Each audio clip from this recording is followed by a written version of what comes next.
আমি ভারতের অনেক কিছু গ্রহণ করি না, কিন্তু তাদের নির্বাচন কমিশনটার প্রতি আমার শ্রদ্ধা আছে। সংস্কার প্রস্তাব বাস্তবায়নে সবচেয়ে ভালো উপায় কোনটা? সংসদ, গণপরিষদ নাকি গণভোট?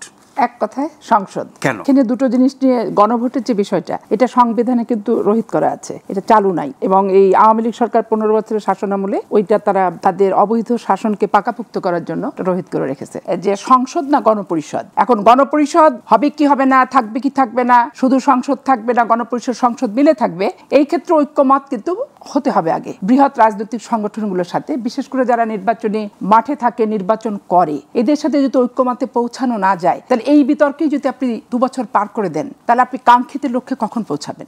দ্বিতীয়ত, 72-এর সংবিধান মুক্তিযুদ্ধের সংবিধান নয়, এটা আওয়ামী লীগের সংবিধান। তারা ডেপুটি স্পিকারও তো আমাদেরকে প্রপোজাল দিছিল আওয়ামী লীগ, যে বিরোধী দলকে দেওয়া হবে, আপনাদেরকে দেওয়া হবে ডেপুটি স্পিকার, আপনারা এটা অ্যাকসেপ্ট করেন। তা আমরা কি অ্যাকসেপ্ট করছি? করিনি। এখন হয় কি, রাষ্ট্রের স্বার্থ, দেশের স্বার্থ, জনগণের স্বার্থ, কিছু কিছু বিষয়ে ঐক্যমত আসতে হবে এবং ঐক্যমতে পৌঁছাতেই হবে, কিন্তু নিজস্ব এজেন্ডা বাস্তবায়ন এটা নিয়ে যদি আমরা বেশি তৎপর হয়ে থাকি এবং বেসিক জিনিসগুলোকে বেশি বিরোধ করি, তাহলে দেখা যাবে যে কাঙ্ক্ষিত লক্ষ্যে পৌঁছালাম, সেই কাঙ্ক্ষিত লক্ষ্যে পৌঁছানোর পর যেগুলো আমাদের বাস্তবায়ন করা দরকার জনগণের প্রত্যাশিতভাবে, সেখানে কিন্তু কালক্ষেপণ হয়ে যাবে। আর কালক্ষেপণ যখনই হবে, তখনই আপনার জনপ্রিয়তা, আপনার বৈধতা, আপনার প্রশ্ন তুলবে কোনটা আপনার এখতিয়ার আছে, কোনটা এখতিয়ার বহির্ভূত, কোনটা না করলেও চলে, কোনটা দিয়ে বেশি আপনি কালক্ষেপণ করছেন, আসল জিনিসটা এড়ায় যে কিছু অপ্রাসঙ্গিক বিষয়গুলো সামনে নিয়ে চলে আসতেছেন, এসে অহেতুক একটা জটিলতা এবং বিরোধের সৃষ্টি করছেন। এই বিষয়গুলো কিন্তু তখন পার্সন টু পার্সন, মানে অল ওভার বাংলাদেশের 18 কোটি মানুষেরই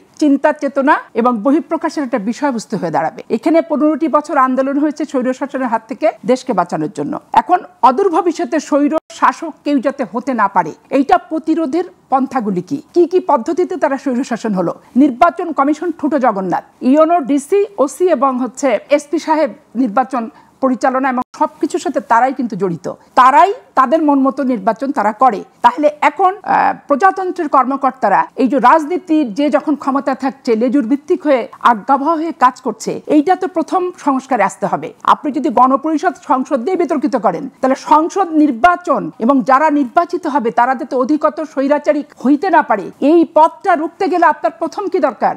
আপনি নির্বাচন কমিশনকে সংস্কার করতে হবে। এবং বিশ্বের অনেক দেশ, আমি ভারতের অনেক কিছু গ্রহণ করি না, কিন্তু তাদের নির্বাচন কমিশনটার প্রতি আমার শ্রদ্ধা আছে।